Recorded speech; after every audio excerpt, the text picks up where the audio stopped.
one of the few schools I wish that I could just put up the fight song and just let it play. But Right. here we are. So, welcome everybody back to my college football series I don't know. Sometimes I'll call it a fan series, but then some people are like, I cover the team. I'm not a fan. So, whatever. Welcome everyone. College football series. This is what this is. And so this year I decided to do things a little bit different. Last year I did 25 teams. I did my top 25. This year, I am just doing the teams I think are going to have the most impact on college football. So whether they win, they are going to be impactful. Some teams, if they win, I think if Michigan happens to win some of these games, people think they're going to lose, that's going to be a problem for some teams. And then if they lose games that people think they're going to lose, it's going to give another team an opportunity. So I'm talking to teams that I think are going to be impactful, that are going to really shape this season this year. So that is how I decided to do this. So I don't know if I could ever have a series without Michigan, but here we are. So if you want to just introduce yourself, you're not new here, but if you want to introduce yourself, and we'll talk all about this football team. I have questions. Absolutely. Good evening, good people. It is me, your boy M3, and I'm upset. I'm not really, but gotta keep appearances up, right? Why did you say what are you upset with? The state? No, of the it's just Maze Madman. It's just something we see on the channel. Oh, yeah. I'm like, I've never. Oh, because I don't listen to the beginning. Right. Do you have an intro? Do you have an intro? Yeah. That's what it is. Yeah. Okay. Skip I'm always intro, like, right. I'll be honest. I do. I'm like, right. I've seen. Okay, here we go. Now they're talking. There we go. So I probably just missed that. Awesome. Well, thank you for being here. How are you feeling? I mean, you guys have a new coach. You've had a lot of scandal, and it's been announced that you're letting go of the athletic director, I believe. So what is going on? What does it feel like right now being a Michigan football fan? Well, it does. I'll be honest, especially like within, the Big Ten, we kind of feel like the villain right now. Okay. And I think a lot of other programs look at us like the villain right now. The Ohio States, the Michigan States of the world, we're always going to be a villain to them anyway. But I think it's just added, villainy now, right? Where sipping tea, doing the evil laugh from a tower. And that's just kind of what the feeling is right now. But also for fans, beyond, just the feeling of being a villain, it's, we have a feeling of we need to do something, right? Yeah. It's one thing to be the villain, but to be the villain that everybody kicks around is not cool, right? Fair. But if we're the villain that they got to go back and plan for and go to the get other superheroes to try to defeat, then that's one thing. But it's not cool to be the guy that just is the villain and everybody slaps you around. Yeah. Yeah. Okay. How are you feeling this year with the new coach? I'm going to ask about storylines, but just how are you feeling as a person that is a fan of obviously the team? Like, how are you feeling overall, just in general, of the direction that you're headed, getting in a new coach? Like, how are you feeling? Yeah. In terms of getting a new coach, it was needed. It had to happen. Honestly, the other guy was fired. So that's if you don't know about that, then you're probably living under a rock. Right. But for getting his rocks off, but hey, getting his rocks off. You know what? Good. What a bar. That's a bar. But I feel good about the coach, the coaching change, because I do think that Kyle Whittingham is a pragmatic guy, a logical person, right? And he understands, the situation that Michigan is in, coming off of what it was coming off of, the last 2 seasons. He's a guy that brought a lot of his staff with him, people that he's worked with in the past, which, has some continuity to it. Those guys know each other. They, have a kind of script that they go by, and he's had success at his previous job, right, with Utah. I mean, Utah they're not necessarily a household name for everybody, but if you're a college football fan and not just a surface level college football fan, then you obviously know Utah and you know what Kyle Whittingham's done over there, and uh, they've been formidable. So Yeah. I'm excited about that. I'm excited about the new season. I'm excited. So much to be excited about if you're a Michigan fan coming into this season, because we kind of hit the bottom. Don't get me wrong. You can get lower than we are and were last year, but for Michigan, that feels like the bottom. You know what I mean? Okay. Uh, Mm-hmm. so we are expecting to go in the other direction. So I'm excited about that. Well, hello there. Make sure that you have hit that like button. Double check and make sure that you're subscribed to both of our channels if there is a channel attached to the collaboration. Double check and make sure that you follow us on all of our social media accounts, because every single person that I'm speaking to has a social media account. And also, don't forget to enjoy this video and leave us a comment in the comment section below. Now let me let you get back to your video. What is the biggest storyline you feel like right now surrounding the team? The biggest storyline, I think, would probably be it has to be, well, outside of course the guy that you mentioned at the start of this, we're losing the AD. Mm-hmm. Which I think is a little, which I don't think, there are Michigan fans that were asking for this for a long time. There are some Michigan fans like myself who understand that, be careful what you wish for, because this guy's had a lot of success, especially when you talk about the people that preceded him. Um, he's been the most successful AD, at least in the 21st century, by a long shot for Fair.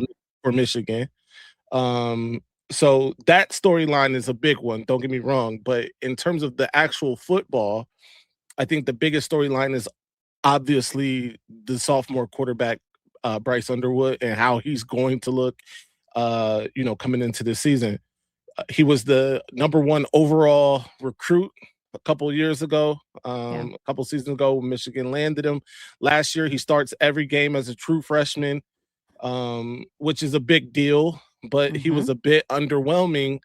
Let me not say but it was a bit underwhelming considering, you know, he was the number one overall recruit, and what people's expectations were, and whether it's fair or not, That's valid. because I don't think it's necessarily fair to put all of your eggs in the true freshman basket, right? True freshman quarterback basket. I agree. But Yeah. there were a certain level of expectations that maybe weren't met. Okay. And it's not all on Bryce Underwood either. He was failed on many levels. So I'll say that. Look at you. Just so diplomatic. That's wonderful. Yeah, Right. that's wonderful. Okay, good for you. So, what do you think a strength will be of this team this year? The biggest strength for Michigan, I think, is the running back room. We're returning Jordan Marshall, who was having a spectacular season last year before injury. Even in the game against Ohio State, he came out big, huge run, first play from scrimmage for Michigan. Followed that up later with another big run before, having to exit that game due to the same injury that he came in with. So he's a big deal. We have a five-star true freshman running back behind him that looks like the real thing in Savion Hyder. And then it's proven production behind those two guys. Bryson Kuzdal came back. He entered the portal, but came back to Michigan. And he had some very meaningful snaps last season. Heck, he started a couple games even for Michigan. So I think that the running back room is the strength of Michigan right now, with proven depth behind, superstar level talent at 1 and 2. Yeah.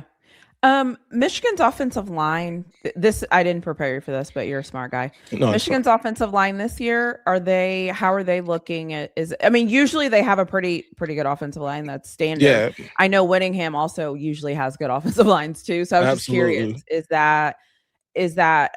are you guys returning a lot of people, or where are you all at with that? Yeah, we've got a lot of returning returning talent along the offensive line. I expect it to be better than it was a season ago. Last year was a lot of young guys, having to step in.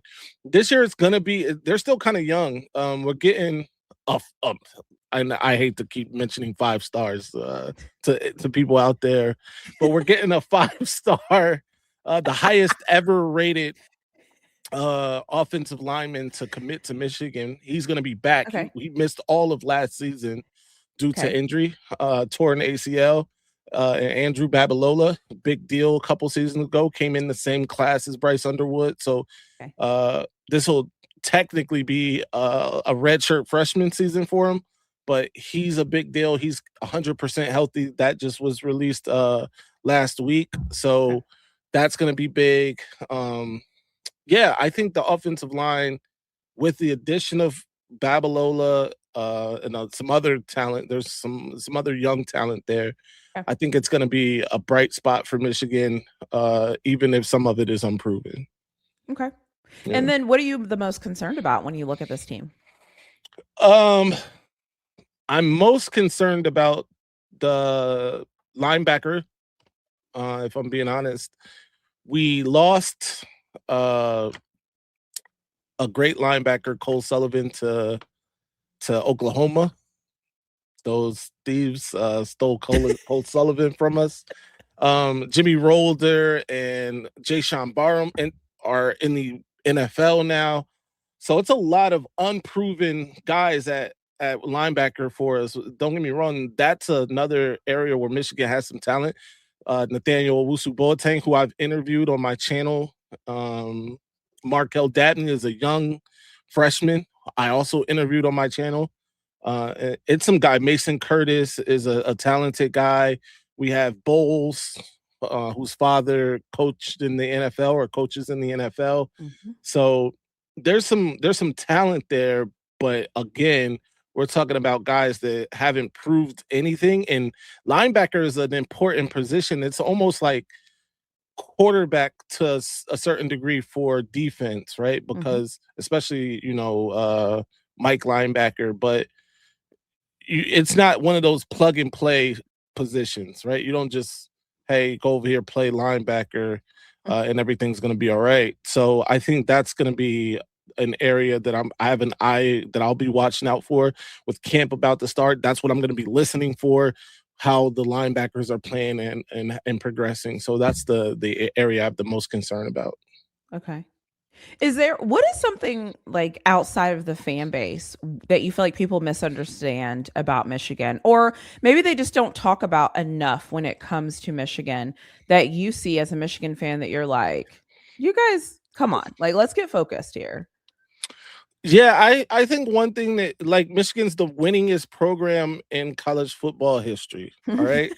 They've won more games than anybody else in college football. And it's not just about the winning, because they're also like 3rd or 4th on the list of win percentage. So it's the consistency of winning at Michigan for over 100 years that is, a thing that people, I think, overlook when they talk about Michigan. Has Michigan had some down years? Absolutely. We've had down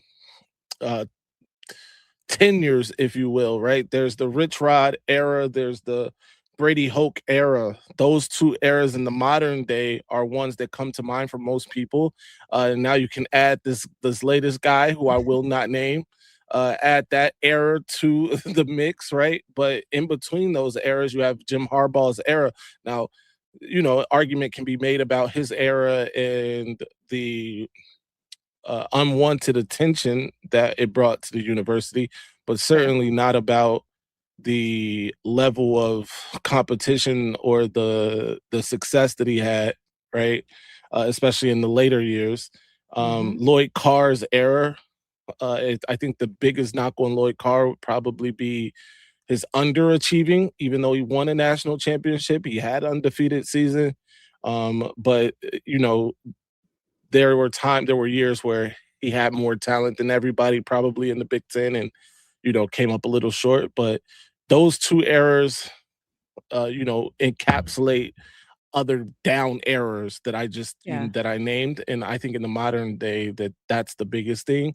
But yeah, I think people overlook just how much winning Michigan does, just Yeah. how consistent Michigan is. And it's not easy because Michigan is in the northern part of the country, right? And we're talking about before NIL, before the NIL era, where kids want to play in good weather. It's not a coastal place, right? So it's dealing with all the things are against it, right? It gets cold, it snows up there, and most of the talent, as we know, is in your neck of the woods, in the southern part of the country, especially when you're talking about um when you talk about skill positions. I think, without question, that's in California, which is on the other side of the map, by the way, on the other side of the country. So when you combine all of those things were working against Michigan in a pre-NIL era, and they still were able to, come out of that with the most wins in college football ever, with one of the highest win percentages in college football ever. By the way, at the end of 23, Michigan was tied for the highest win percentage ever. I mean, in addition to the most wins. You're basically saying like, we're a blue blood, leave us alone. Absolutely. There you go. Right? Take all You're that basically work like, I am I painting gave my you, flag. and there you go, Yeah, right. we're a blue blood. I don't care what any of y'all have to say. Right, we're a blue blood. We win. Like, good luck to your Absolutely. team, but you're not us. So There you go. congratulations. There you go. Okay, Thank you. listen, you know what? I'm with that. I love that. I am so Right. with that. So what is your bold prediction for this year? What is something when you look at this team that you're thinking, you know what? I'm going for it. This is my prediction about this team this year. All right. So you're going to get this before the fans on my channel get this. Okay. All right. Bold prediction is this. I think Bryce Underwood throws for 3,500 yards. Right? I know. 30 touchdowns. 30. Which, by the way, let me explain to you, that look is warranted, right? And not just because, of the season that Bryce had last season and whatever, but because at Michigan, if he throws for 30 touchdowns, that's a record at Michigan, by the way. You see what I'm saying? I'm like, I've never even seen that. Like, yeah. Not at Michigan. These things don't happen at Michigan. I think 3,500 yards is probably pushing it. We might have somebody with more than 3,500 yards. I believe Chad Henne might have more than 3,500 yards. I don't know. Well, I'll check it after this. But I'll check it. That's my bold prediction. That and by the way, if he does that, I think he puts himself firmly in a discussion, a different discussion. We're talking Heisman Trophy discussion. If he does that, because I think if he does that, Michigan's winning a lot of football games. So Chad Henne, 2,700, 25 touchdowns, 2,500, 23 touchdowns, 2,500, 22 touchdowns, 19 passing yards, 17 touchdowns. Okay, so you see what I'm saying? 35 is huge. For insane. Michigan. Yeah, that is going to be massive. If Michigan this year, if this happens, right, they're going to win the Natty, because that is like against everything they are. And so to be able to do that would be insane, actually. So no, you're absolutely right. That's crazy. Chad Henne, his best season is like 2,700 yards. Yeah, I just looked it up. I mean, unless Google's lying, passing, right? Never. No, and I don't think it is. It's certainly that's not. What I'm saying. Like I've never seen it, but I don't watch every single game, every single every single season. But hey, but you know what? That is why it's a bold take. I love that. So we're going with it. So besides 1,000%. your team, who are you interested in seeing this year and why? I'm interested in seeing a lot of teams, actually. I'm interested in seeing Texas, your team. Who was the last team y'all lost to? You know who the last team lost. Oh, that's good. No, that's a good one. Yeah, and I love how you kept a can't help straight face myself. with that, like you genuinely didn't know who it was. All right, Who that was who good. was the last team? Right, I can't remember who the last team y'all lost to was. I don't know. right. I don't Yeah, know. no. But, I don't know. It escapes me. It escapes me. right. But it was Texas. By the way, in that game, I thought Bryce Underwood had his best game through 3/4 of the season. Through 3/4 of that game, he looked so good. And then in the fourth quarter, it kind of fell apart. Maybe the end of the third into the fourth fell apart. But that's what I'm interested in seeing. You guys, by the way, week 2, huge Big Ten SEC week, honestly, if we're Both being sides. fair, Mhm. right? Because Yeah. we're gonna play Oklahoma early, and then Mhm. you guys are gonna host. Are you hosting? You're We're hosting hosting. the other Mhm. state at night, which I'm rooting for you guys, by the way. Let that be known. Did you just say the other state? Yeah, I don't call them Okay. by they are the other Listen, state. Yeah. I am down with rival. Like I get it. I understand. Yeah. I understand. Whatever the rules Vile, are the disgusting rules. cesspool in Columbus is what they are. Okay. Um, All right. but All right. yeah, so that's gonna be a big week. And after we beat Oklahoma, I'm rooting for you guys to beat that vile, disgusting cesspool in Columbus. Okay. Is there anybody else that you're going to be interested in watching? Oh yeah, I'm sorry. It's okay. So You got distracted. I Texas, understand. I'm definitely interested in Texas. I'm interested in seeing I'm interested. This is weird. I'm interested in seeing Florida State. Florida State Oh, okay. got off to what I thought was going to be an amazing season last year, right? They start off by We got upsetting bamboozled. Alabama, and then I Mike Norvell has kept that job. I don't understand. I know the year before or 2 years before, they went undefeated, got held out of the CFP, which I thought was unfair. But they then went to that bowl game and got mollywopped by Georgia. I don't think that that's necessarily fair either because like nobody played for them, but nobody talks about that when they talk about that result. But so I'm interested in seeing Florida State and what they're going to do, how they're going to bounce back. My kid goes to Virginia Tech, so I'm interested in seeing what James I Franklin am too. is able to do at Virginia Tech. He got some talent over there. So we'll see what happens there. And I got to keep my eyes on the ops. So Ohio State season is going to be very interesting to me. I'm just being honest. I got to watch them and see what they're doing. Getting ready for them, honestly, at the end of the season. So I think those are the teams I'm most interested in. It's a lot of other teams that I would be Notre Dame has got a cupcake of a schedule, so I expect that they'll be in the playoff. What's another Miami? That game, by the way, that Notre Dame Miami game is going to be pretty important. Could decide who gets a bye for those two teams, and it's going to be played early in the season. So I think, yeah, I'll leave it there. Okay. Those are the teams I'm most interested in right now. That's fair. If you could steal one player from any team, just to take them off their team, plop them on your team, and just keep it moving, who would you steal? Who would you take from whatever team and put them on your team? Man, I hate to say this, honestly, but I would take Jeremiah Smith. Yeah. Jeremiah Smith just seems like a guy who can work anywhere. It doesn't matter. He's bigger, faster, stronger than damn near every receiver in the country. Certainly going to be bigger, faster, stronger than damn near every corner in the country. So I think he's the one guy I would take because I just think it doesn't matter if we throw it 5 times, all 5 times to him. You know what I mean? That sort of thing. Yeah. No disrespect, because I think we have a heck of a number one option in Andrew Marsh. And I expect a big season from him. He had a great season, great second half of the season last year. When he got some playing time, he wasn't starting early, but when he did start, you saw He the was difference. in the bowl game, right? Yeah, he was there. Okay. Okay. I feel like okay. Mm. You know what? Also Jeremiah from Texas, by the way.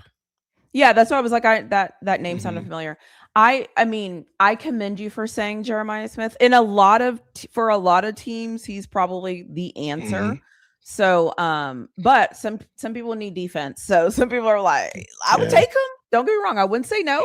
Right. But I have other things. Okay. Yeah.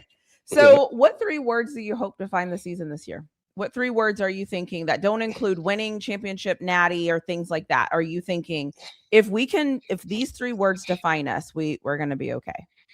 Yeah, I think consistency, especially offensive consistency. I think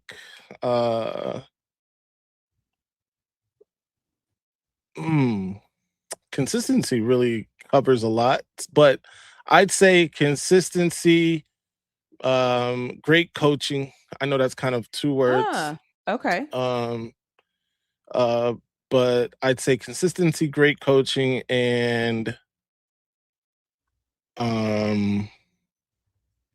The coaching one is going to be big for you guys. grinding. So consistency, coaching, and grinding. I want us to grind people, kind of into submission, which is kind of what we did for a 3-year stretch with Harbaugh at the end.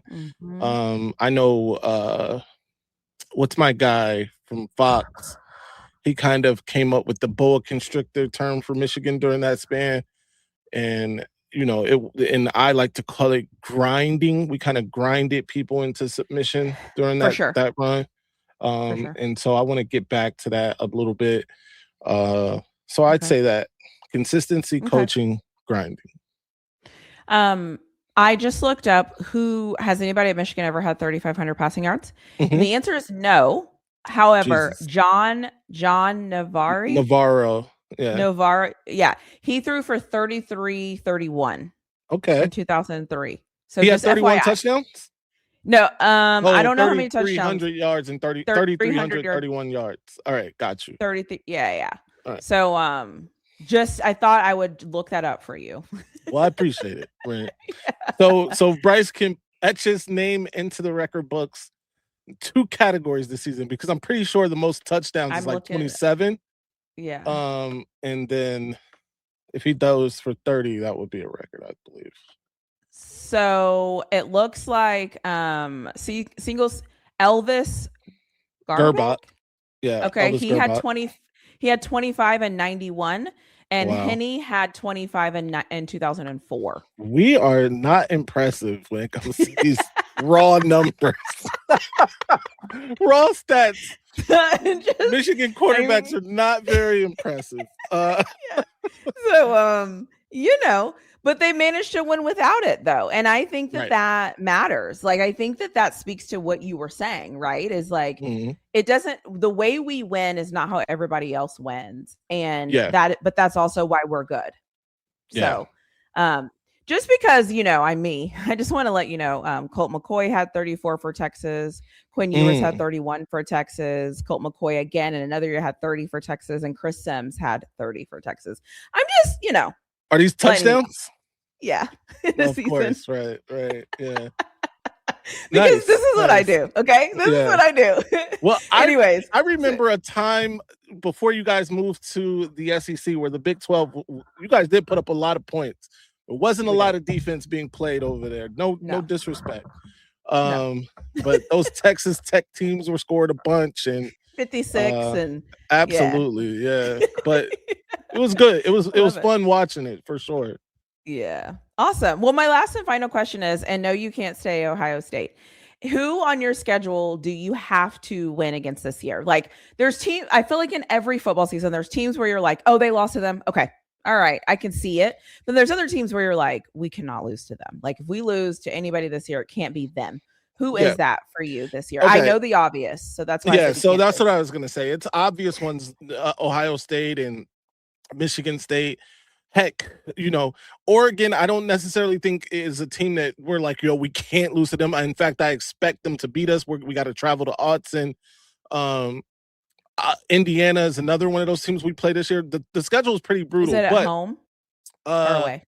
Indiana, I think, is at home. Yeah. Okay. Okay. The schedule is pretty brutal for Michigan, but I think that that's not the question you're asking. It's not about like these teams that people think you can lose to. It's those other teams that, and I think of that group, UCLA scares me a little bit because I think that Interesting. they're going to be a little talented. I think that they're going to be good. I think we got to travel to the West Coast, which is always tough to do. So I think that's the team that I'm like, yo, we can't lose that game. But you know, there are some guys that are throwing around Minnesota. Minnesota is going to have a talented, couple guys, but I expect Michigan to handle them. So I'd say UCLA right now is that team that we're like, yo, you can't lose to them. Obviously, Michigan State would fit this bill too. Not because I think we will lose to them, but because we just can't lose to them and think that we're going to be or have the kind of season that we want to have, Okay. Yeah. Okay. I respect that. Well, awesome. Those are all the questions that I had for you. So I'll end on you, but before I do that, I need to say thank you. Thank you for showing up in your hat and your gear. I just love to see it, all of it, because I need all of it. I keep saying one day I'm going to show up in another team something and everyone's going to freak out. They're going to be like, "Oh my God, who are you a fan of?" We can provide it. If it wants to be Michigan, we can provide it. Like, who are you? Like, who are your teams? Yeah. So, but I appreciate you chatting with me and spending your time with me and letting me know your thoughts about this Michigan football team. Well, thank you. I will put all of your information into the description so anybody can find you. I'll add you to the collaborator if you choose to accept it. People can find this episode there too. And anything else you want us to say or anything else we should know about this Michigan team? I stopped asking people if they had any questions for me. And I shouldn't, but if I forget, I just like nobody has any questions for me. It's fine. Okay, I have a question for you and a Texas question. Of course you do. What's a successful season for Texas this year? Sark has to be in the playoffs. Okay. Just getting there. He has to be in the playoffs.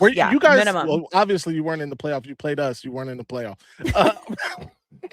Yeah, we beat. Right. Yeah. So okay, making the playoff. He has to make the playoffs. Yeah. Mm-hmm. This is going to be the last season of Arch Manning, right? Well, it's funny. Well, I don't have a read on that yet because him and his family keeps talking about the fact that he has more eligibility left. Right. That's kind of interesting for me. Yeah. Because why are they making it a point to always make sure they say that?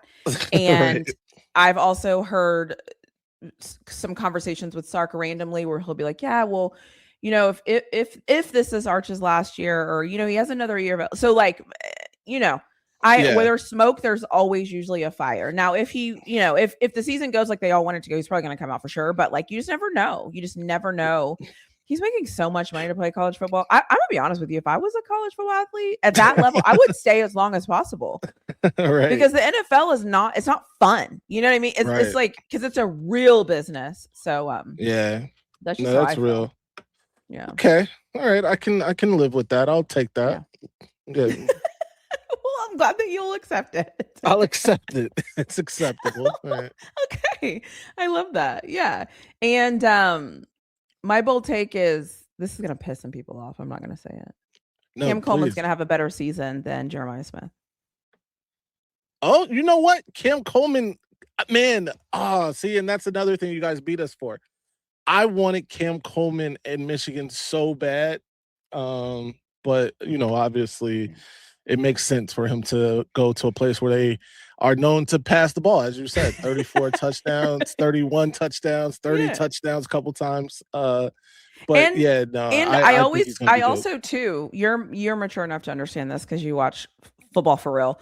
Mm-hmm. Me saying that doesn't mean that Cam Coleman's better than Jeremiah Smith. I just think that he has a better cast of characters and better opportunity to have to do that in a lot of situations. So that's kind of my thing where I'm like, I'm going to be interesting to see. And I'm just talking about stats. I'm not talking about like size, speed, agility, physicality. Nope. Leave me out of that conversation. I'm just saying straight stats. That's all I care about. So anyways, that's my bold prediction for the year. I like it. Yeah. I like it. So tell us where we can find you and then we'll end on you. Yeah, so Maze Out Sports, right here on YouTube. Maze Out Sports everywhere as far as social media goes. And then you can follow me on the app formerly known as Twitter, M_Thrizzleton. It is Twitter. It's It will Twitter, always be right? Twitter. Mama Mhm. called him Twitter. I'm gonna call him Twitter. Twitter Period. on that That's how I app. was raised. I'm over there. Right. There you go. Well, Yeah. Well, I appreciate you, and I will tag all the information so they can find you very easily. Appreciate it. Yeah. You can also find me in Really Flawed's DMs. I'm joking. Great. Now now everyone's gonna be like, now everyone's gonna be like, oh, No, is that where I can find her? Right, that is right. so funny. Yeah. Yeah. No. Yeah. Yeah. And no. Okay. Right. Bye. Thanks. Okay.